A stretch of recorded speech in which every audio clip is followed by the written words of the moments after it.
আমার লেখা কবিতার বই কেকুড়ায় স্মৃতি থেকে একটা কবিতা আবৃত্তি করে শোনাচ্ছি। কবিতার নাম প্রত্যাঘাত পেয়ে। পর্দার আড়াল থেকে উকি দিয়ে শুধু যে আকাশ উড়ে যায় আষাঢ়ের টানে, তাকে আমি শুধাবো না পদ্মের হিসাব, বলবো না ভালোবেসে কতটুকু পেলে।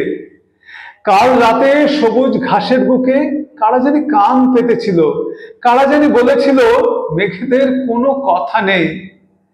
তাই আমি রাত্রির গভীর টানে নিথর দিঘির পাড়ে শুয়ে একা একা ভৈরবী গাই, মেঘের মন্দ্র শুনি, মহাকাশে ছুটে যায় একলা বিবাগী পথ ধরে।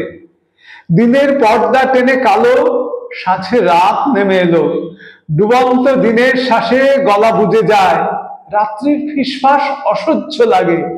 মুঠো মুঠো ধুলো তুলে বিক্ষুব্ধ উল্লাসে ছুড়ে দিই আকাশের দিকে, বলি আমার কোনো কথা নেই, আমার কোনো কথা নেই।